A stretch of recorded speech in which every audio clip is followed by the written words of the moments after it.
Microphone check 1 2 1 2. This is your host, not son, baby, and this is another episode of Swingers After Dark.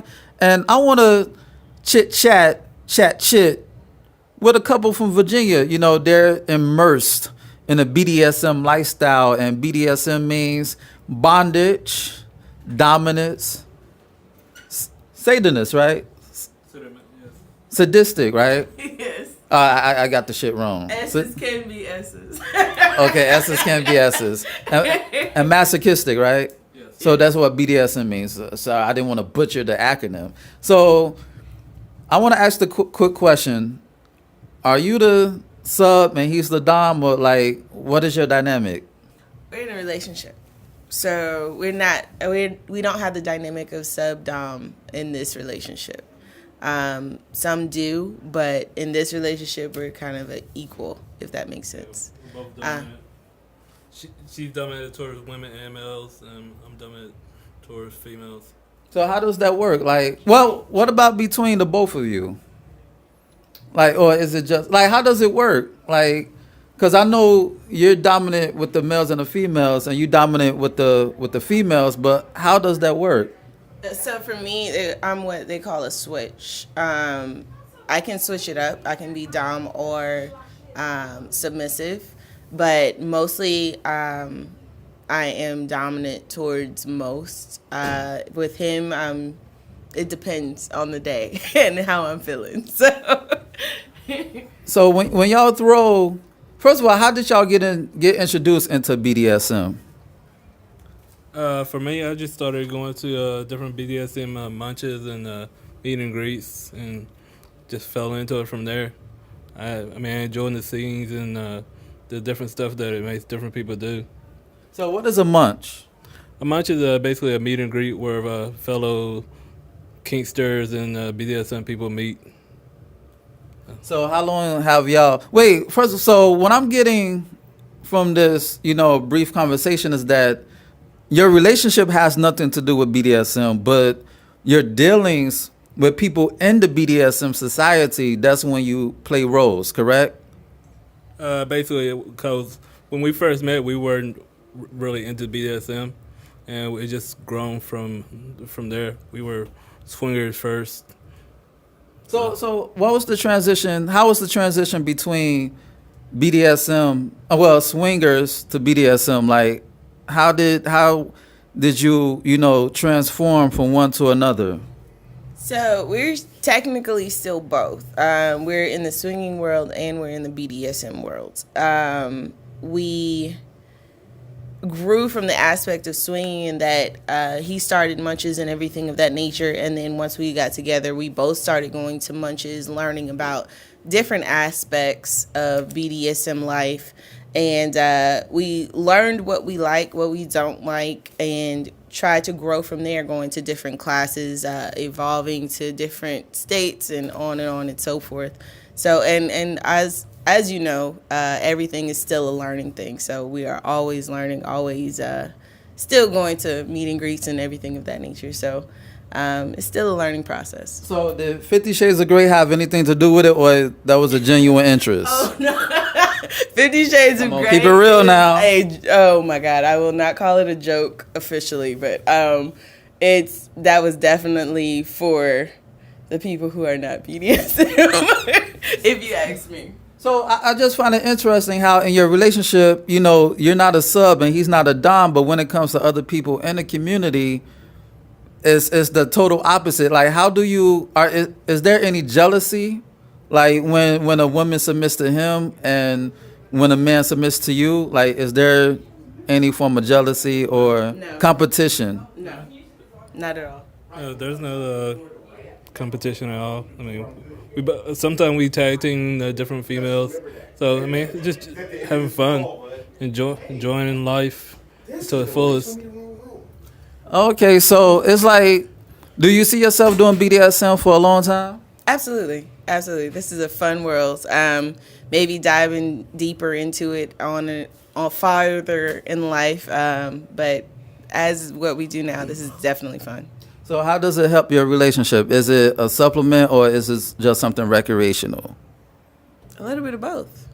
Definitely both. it keeps the excitement going, definitely.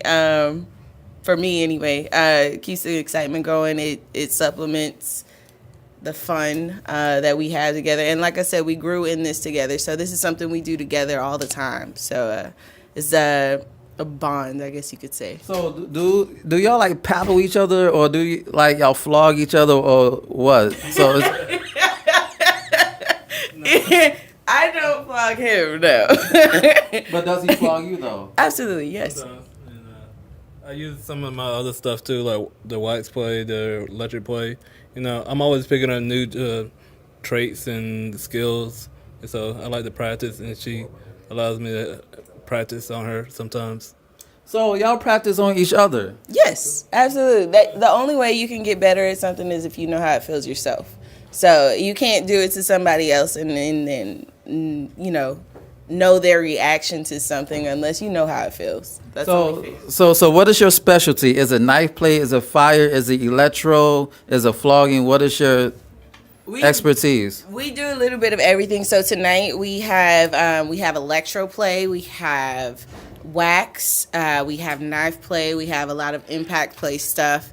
Yeah, that's what we have tonight. So have a little bit of fun with it. So what advice would you give somebody who's striving to immerse themselves in the BDSM lifestyle? It's like, what is the first thing that you would tell somebody?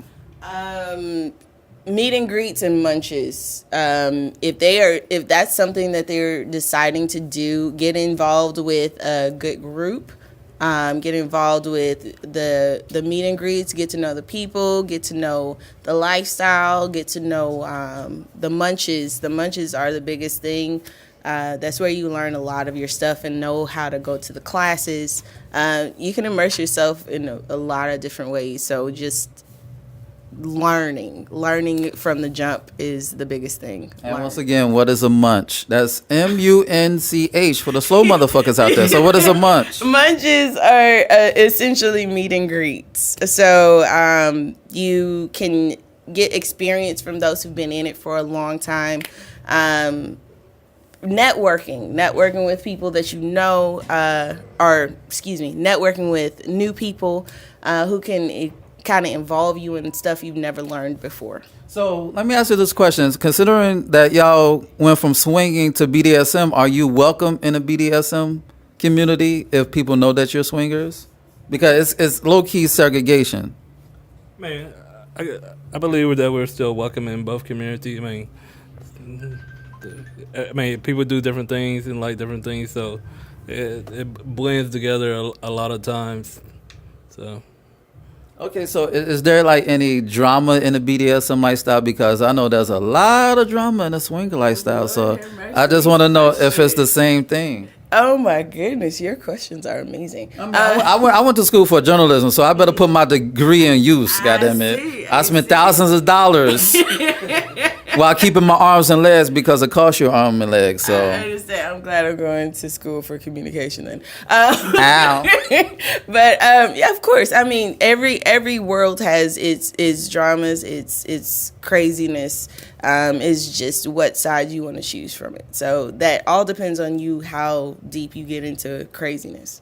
So is like, speaking from a male perspective, are there times where you have to check dudes if they try to like push up on your lady, whether it's in the BDSM lifestyle or the swinger lifestyle? Not really. She can really take care of herself.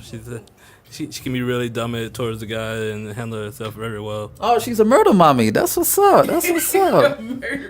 So what about the ladies? Like, do you feel like you have to regulate the ladies, or for the most part people are respectful? No. He does everything that going into something like this in a relationship, you already have talked about everything that you guys are okay with, not okay with. So he's already know, and I already know what we do and don't like. So I don't have any problems with any females at all. And he regulates that very well. I feel like y'all giving me a sanitized version. No, not really. I mean, that's pretty much it. I mean, some of the girls are afraid of her sometimes. So you telling me that no male or female have become attached towards you because it's very intimate. Like not for nothing. There's been times when women they didn't want to play before they got into a session, then after the session they got horny. I want to shout out y'all BDSM dons because y'all helping my pussy count skyrocket sky high because before they didn't want to play and after they wanted to give up the buns. So I just want to thank y'all that. So but y'all telling me that there's no attachment because it's very sensual. Even with the pain. It is very sensual, absolutely. And there's, like I said, we're in both sides of the world. So we're in swingers and BDSM. So I have no problem with him having a good time. He has no problem with me having a good time. So if we decide to go that route, that's no problem. So how do you separate BDSM from your relationship? Like how do you separate the two? We don't. But how do you mix it? Like, how do you successfully mix it? Man, I don't know. Because people lose themselves in an alternate lifestyle. It's like people don't know how to separate. They getting eaten alive. Like, for example, in the swinger lifestyle, a lot of couples break up once they get in a lifestyle because they don't have that solid foundation. How you develop that solid foundation to know that you could trust your mate in BDSM lifestyle? Or is it... I mean, it's really about communication. I mean, we do normal day-to-day stuff also. It's not just about sex or BDSM. So, like, we still do normal stuff with normal people. So it's about a balance. Absolutely. Like you said, we do everyday stuff. We do swinger stuff. We do BDSM stuff. So, like, we're normal people. You know what I mean? So, engraving something that is essentially what we love to do, how we like to do it, into a regular life is just like anybody else. Like we have other hobbies too. Like we both have motorcycles. We both like to ride bikes.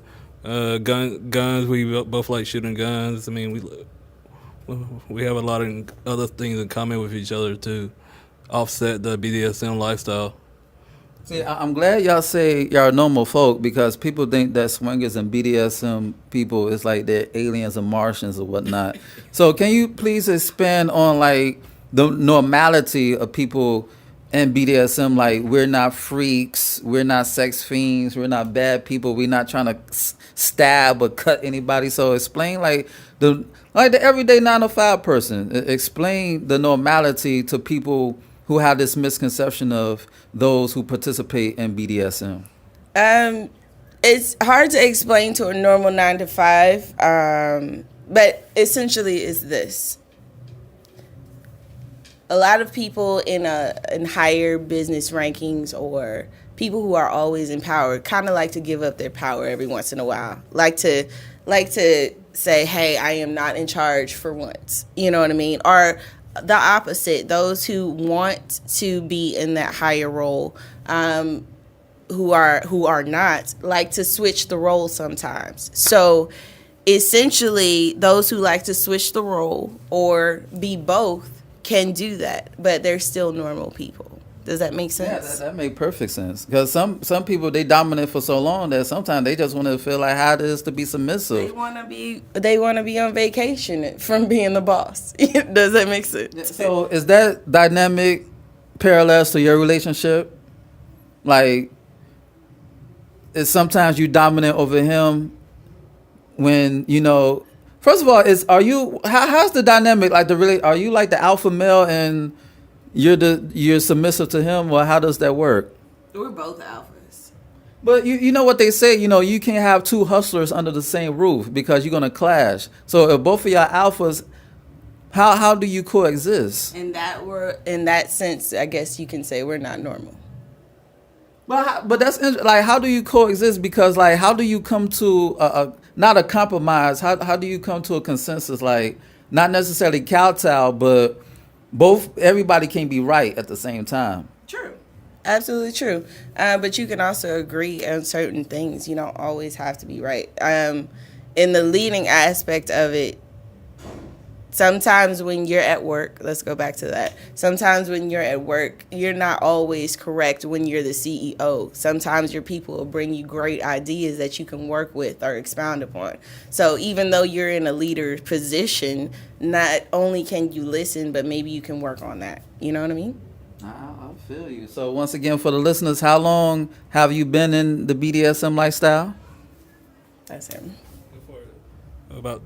For about 3 years now into the BDSM. I've been doing swinging for about 20 years. So do you enjoy BDSM better than swinging, or which is more excitement, or are they equal? I mean, both have their highs and lows. I mean, like BDSM, I mean, seeing different reactions from different people is crazy. Like flogging people and seeing them like orgasm from it is sometimes mind blowing. And I mean, just same for swinging. I mean, seeing different people doing different things, I mean, like blows your mind sometimes. So speaking of orgasms, like y'all never got into conflicts from, let's say, a woman in a couple got flogged, or y'all got paddled. Did the husband get jealous, or were there any conflicts from a couple when their significant other was flogged or paddled or electrified or fired, quote unquote, by you? No, not really. I mean, like most time, if I'm doing a couple or like a female and their husband's watching, man, they get excited about it and like they want to learn themselves. So, and I teach them. We have no problem teaching people like different trades. So, but yeah, they get off on it. And they come back and be like, man, you need to do that again, or yo, show me how to do this, or yo, I'm about to go to the store tomorrow and buy some stuff. So it's always a learning and teaching experience for me. All right, so before we leave, I just want to touch on the swinger lifestyle right quick. Are y'all like a full swap, a soft swap, or you get a hard pass, he gets a hard pass? Like, what is your dynamic in the swinger lifestyle? Swinger lifestyle, we're full swap.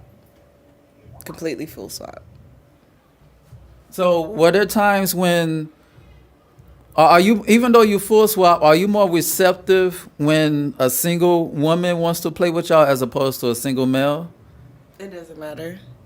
We've done both, so the aspect really doesn't matter. So it just depends on the chemistry. Absolutely, definitely depends on that. So y'all not the type of couples where, you know, the man could fuck anything moving, but you can't. No, we're definitely not that. Like how couples use the swinger lifestyle for threesomes, and that's it. Because the male, he's really not down to share his woman, but he wants to fuck everything in sight. So that's not the case. No, we're not like that at all. We're a full swap, and she plays with guys separately and play with females separately also. So she'll come in there and watch and cheer me on, smile at me, or I do the same. So. Oh, that's what's up. And on that note, this has been another episode of Swingers After Dark. And this is your host, Nasun, baby. Check out my website at www.nasunblaze.com. That's www.nahsunblaze.com. And check out my ebook, You, Me, Us, Them. The Swinger Manifesto is good because I wrote it, and it make you say, na na na na, ow. And you know, share, comment, rate, subscribe to this podcast. It's on all podcast platforms. Wherever you can find it, you know, share it to a friend, enemy, fuck buddy, or whatever the case, man. And on that note, until next time, peace. You know, and don't kiss them hoes in the